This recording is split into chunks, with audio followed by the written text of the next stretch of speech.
Welcome to Baddest Ballers. Please be sure to subscribe for more NBA analysis and content. Kobe Bryant is one of the greatest basketball players to have ever lived, often compared to his mentor, Michael Jordan. And while much has been said about his game, let's take a look at what made the late Kobe Bryant so great.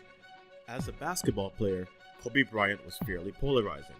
Many regard him as one of the greatest to ever play, and others still consider him an overrated ball hog. How accurate are either of these perceptions, though? His field goal percentages seem to support the notion that he was more of a volume scorer than an efficient one. And this is somewhat, but not entirely true. Though I do not personally have him ranked in the top 10 best players of all time, he is unquestionably the second best shooting guard to have played, by a decent margin. A lot of Kobe's weaknesses were unfortunately of his own doing. Anyone who has seen Kobe play can attest to his ability to hit some of the most difficult shots imaginable. The problem with this, though, is he would often rely on this ability, rather than working to find a more efficient shot, either for himself or his teammates. A difficult shot, even in the hands of a skilled shooter, is still a difficult shot. Unlike the player he modeled his game after, Michael Jordan, Kobe did not usually get to his spots before his defender and elevate over them for open jumpers. Kobe usually found himself shooting contested jumpers, often just inside the three-point line. That being said, he did have a good jump shot and was able to keep defenses honest with his ability to hit jumpers, whether open or contested. Kobe seemed to have a preference strafing to the left on those shots, which is normal for right-handed shooters, but also showed the ability to strafe right as well. And though Kobe certainly did possess above average court vision, many times his passes would not come until he was forced to do so by the defense. Whether this was extreme confidence in his own abilities or a lack of confidence in his teammates is debatable. He certainly was able to spot an open man, or even spot a narrow opening a teammate may have created for themselves. However, this was not his preferred method. Here, he hits Pau with a beautiful bounce pass as he's rolling to the basket, and he has no problem running the break with Derek Fisher and hitting him with the obvious open look.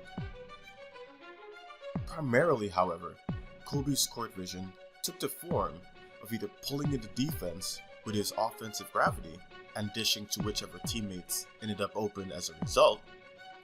He additionally would keep scanning the court even when shooting. This would allow him to use his jump shot as a means to see over the defense, and in that moment decide whether to follow through on his shot or find a teammate.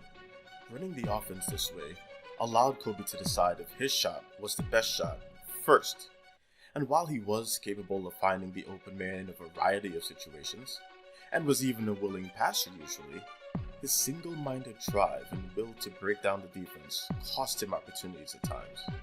Here we see a wide open Odom at the top of the key, flailing for Kobe's attention.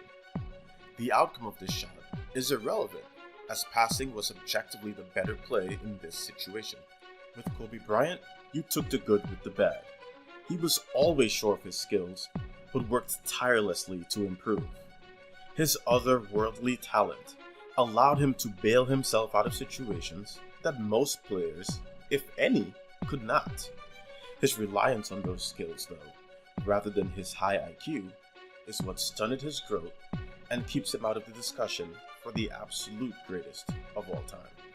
The multitude of success that Kobe enjoyed on the basketball court was in spite of some of his own bad habits and not having much of a three-point shot.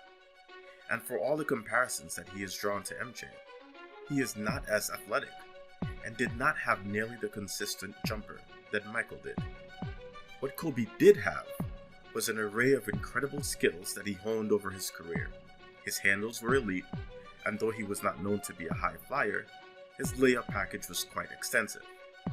Kobe had the ability to get to the rim and either finish over his defender or around him. Kobe Bryant was a highly athletic athlete in his prime, but far from having the freakish athletic ability of Michael Jordan or LeBron James. Kobe was not the fastest, not the best shooter, and not the best player. However, what he was a maniacally obsessed person who worked on his craft consistently, expecting the best from himself and his teammates. He's not the greatest of all time, but there is only one Mamba. Thank you so much for watching. Please hit that thumbs up button, and remember to subscribe for more content like this. Hit the link in the description to check out our podcast, and if you're able, please support on Patreon. Thank you again, and stay ballin'.